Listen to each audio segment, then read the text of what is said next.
Recently ही मुकेश अंबानी ने Tesla की एक सेकंड हैंड कार खरीदी है। पर भाई यहाँ पर सोचने वाली बात ये है कि एक आदमी सेकंड हैंड गाड़ी तो तब लेता है ना जब उसके पास नई गाड़ी लेने के लिए पैसे नहीं हो। पर मुकेश अंबानी जी पर तो बहुत पैसा है। तो सवाल आता है कि आखिर इनकी जिंदगी में ऐसी क्या मजबूरी आ गई कि इनको सेकंड हैंड गाड़ी लेनी पड़ गई। बड़ी इंटरेस्टिंग जानकारी देंगे आपको, इसीलिए हमारे चैनल को फॉलो और सब्सक्राइब कर लीजिए। मुकेश अंबानी जी ने टेस्ला की जो सेकंड हैंड गाड़ी खरीदी है उसका नाम है टेस्ला मॉडल S100D। यह एक प्योर इलेक्ट्रिक कार है जो एक बार चार्ज करने पर लगभग 500 किलोमीटर चलती है। वैसे तो अमेरिका में इस गाड़ी की कीमत लगभग 80 लाख रुपए है, लेकिन अंबानी जी को यह गाड़ी लगभग 1.5 करोड़ रुपए की पड़ी है क्योंकि उन्होंने इसको इम्पोर्ट कराया है। अब गाड़ी इम्पोर्ट कराने में होती है बहुत सारी कागजी कार्रवाई और वो सब करने का टाइम तो अंबानी जी के पास है नहीं। तो एक्चुअल में होता क्या है कि इंडिया में ऐसी कई एजेंसीज हैं जो ऐसी गाड़ियों को पहले अपने नाम पर ही इम्पोर्ट करती हैं और उसके बाद अंबानी जैसे बड़े लोग इन कार्स को ऐसी एजेंसी से ही खरीदते हैं और इसीलिए ऐसी इम्पोर्टेड कार सेकंड हैंड हो जाती हैं। हजारों कुंटल का भार लेके चलने वाले रेलवे ट्रैक के ऊपर कई बार बर्फ को घिसा जाता है और कई बार जरूरत पड़ने पर पूरे के पूरे रेलवे ट्रैक में आग लगा दी जाती है। अब ये दोनों ही प्रोसेस बहुत ही एक्सट्रीम होते हैं और हजारों किलोमीटर रेलवे ट्रैक पर बर्फ क्यों घिसी जाती है और आग क्यों लगाई जाती है। अले यार शिक्षा भैया, बल्ब घिसते हैं ताकि फ्रिक्शन खत्म हो जाए और ट्रेन आराम से निकल जाए। तो धनिया आग लगाने से क्या होता है फिर? शिक्षा भैया वो तो मुझे नहीं पता। धनिया तुम्हें जो पता है ना बेटा वो भी गलत है। अब वीडियो को लाइक करो और समझो। देखिए रेलवे चलती है पूरी दुनिया में। अब कई जगहों पर तापमान बहुत ठंडा होता है कि कई बार तो पूरा का पूरा रेलवे ट्रैक जम जाता है और कई जगहों पर तापमान बहुत ज्यादा गर्म होता है। और क्योंकि रेलवे जिन पटरियों पे चलती है वो बनी होती है मेटल की और मेटलिक चीजें एक्सट्रीम गर्मी में और एक्सट्रीम ठंड पे फैलती और सिकुड़ती हैं। तो पटरियों के बीच के गैप को ठीक से मेंटेन करने के लिए ठंड वाली जगहों पर आग लगा दी जाती है और गर्मी वाली जगह पर बर्फ की सिल्ली चलाई जाती है। स्नाइपर मूवीज में आपने देखा होगा कि अगर टारगेट 1 किलोमीटर की दूरी पर होता है तो काफी सारे जुगाड़ बिठाने पड़ते हैं टारगेट पे एक्यूरेट बुलेट को हिट करने के लिए। और अगर टारगेट की दूरी 2 किलोमीटर से ऊपर हो जाती है तो बंदूक की गोली टारगेट पर लग ही नहीं पाती। पर आजकल के मॉडर्न एयरक्राफ्ट 100 किलोमीटर तक की दूरी का टारगेट एकदम पिन पॉइंट एक्यूरेसी से अचीव कर लेते हैं। तो भैया ये कौन सी टेक्नोलॉजी है? अरे शिक्षा भैया, कोई टेक्नोलॉजी नहीं है। ये बड़े बड़े हवाई जहाजों से धमाका ही इतना बड़ा होता है कि आदमी तो छोड़ो पूरी बिल्डिंग उड़ जाती है। शाबाश धनिया, साबित कर देते हो कि तुम धनिया ही हो। अब शिक्षा भैया आए हैं तो कुछ काम का ही बता के जाएंगे, इसीलिए लाइक का बटन पहले ही दबा दो। मॉडर्न एयरक्राफ्ट से सबसे पहले जब वेपन फायर होता है तो वो काफी तेज गति से निकलता है और एयरक्राफ्ट से आगे निकल जाता है। इसे कहते हैं बूस्ट फेज। और इसके बाद इन वेपन्स के अंदर खुद का भी फ्यूल होता है और इन वेपन्स के अंदर मिशन कंप्यूटर्स होते हैं जिन्हें की पहले से ही प्री प्रोग्राम किया जाता है और इसीलिए लॉन्च के तुरंत बाद ये एग्जैक्ट टारगेट को पिन पॉइंट हिट करते हैं।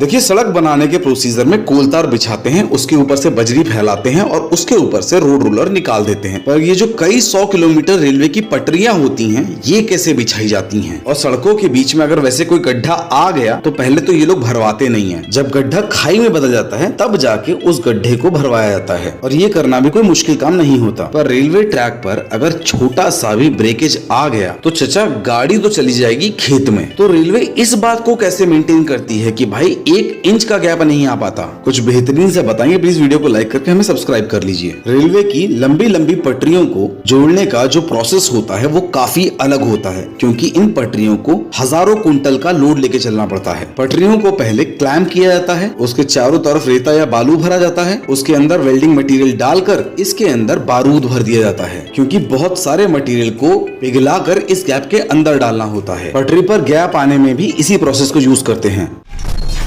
देखिए, जब आप अपनी बाइक या स्कूटी चलाकर जाते हैं और हल्की हल्की सी बारिश पड़ती है तो बहुत मजा आता है। बारिश तेज पड़ने लगती है तो हम लोग अपना रेन सूट पहन लेते हैं और आराम से ड्राइव कर पाते हैं। पर अगर आप बाइक चला रहे हो और ऐसे में ओले गिरने शुरू हो जाएं तो ये जो सुहाना सफर है समस्याओं का पहाड़ बन जाता है। तो ऐसे में आपको क्या करना चाहिए? शिक्षा भैया, जैसे ही ओले पड़ने शुरू होते हैं मैं तो ओले बीन लेता हूँ, खाने में बहुत टेस्टी होते हैं ना। यही उम्मीद थी बेटा धनिया तुमसे। अब सुनो काम की बात और वीडियो को लाइक करके शेयर कर दो। देखिए, ओले जो हैं वो बर्फ का ही एक रूप होते हैं क्योंकि पानी 0 डिग्री सेल्सियस से नीचे जाने पर जमना शुरू हो जाता है। इसीलिए जब तापमान 0 डिग्री सेल्सियस से नीचे चला जाता है तो पानी ओले के रूप में जमकर नीचे गिरने लगता है। अब क्योंकि ये ओले काफी ऊंचाई से गिरते हैं इसीलिए बहुत ज्यादा स्पीड से गिरते हैं। जैसे ही ओले पड़ने शुरू हों अपनी बाइक को साइड में लगाइए और तुरंत किसी हार्ड सरफेस वाली छत के नीचे खड़े हो जाइए। अपनी गाड़ी को फूटते हुए देखने में बुरा तो लगेगा पर यही है सही।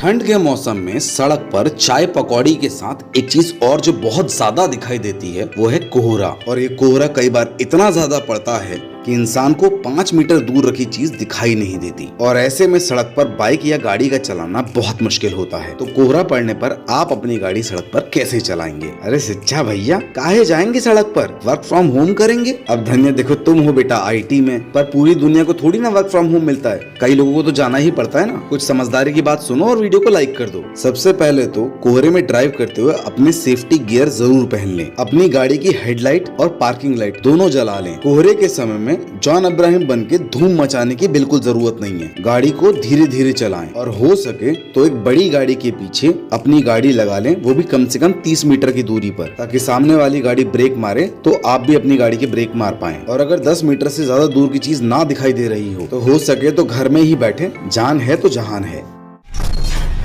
जब सर्दी ज्यादा पड़ने लगती है तो जितना मुश्किल आपका आपके कंबल से बाहर निकलना होता है, उतना ही मुश्किल बाइक का स्टार्ट होना हो जाता है। और जब भी आप अपनी स्कूटी या बाइक को स्टार्ट करने वाले होंगे, हमेशा आपका दिल धक धक करेगा कि आज ये स्टार्ट होगी या नहीं। तो ऐसे में आप गाड़ी कैसे स्टार्ट करेंगे? सच्चा भैया, मैं तो सेल्फ स्टार्ट वाले बटन को दबाते रहता हूँ। धनिया, तुम्हें क्या फर्क पड़ेगा? तुम तो वैसे भी मांग की गाड़ी चलाते हो, खराब होगी तो किसी और की होगी। कुछ बेहतरीन तरीके बताएंगे, तब तक वीडियो को लाइक करके शेयर कर दीजिए। देखिए, हमारे देश में काफी अच्छी खासी ठंड पड़ती है और हमारी जो गाड़ियां होती हैं बेचारी ठंड में बाहर खड़ी रहती हैं और सुबह तक बिल्कुल ठंडी हो जाती हैं। इसीलिए जिस तरीके से हम लोग कंबल में सोते हैं, ठीक उसी तरीके से अगर आप अपने व्हीकल को कवर कर दिया करेंगे तो सुबह व्हीकल आसानी से स्टार्ट होगा। अगर एक बार सेल्फ स्टार्ट का बटन दबाने पर गाड़ी स्टार्ट नहीं हो रही तो कम से कम 20 सेकंड तक रुकें, लगातार ना दबाने लगे। गाड़ी के चोक के बटन की हेल्प लें, जिससे अधिक मात्रा में पेट्रोल जाएगा और गाड़ी स्टार्ट हो जाएगी।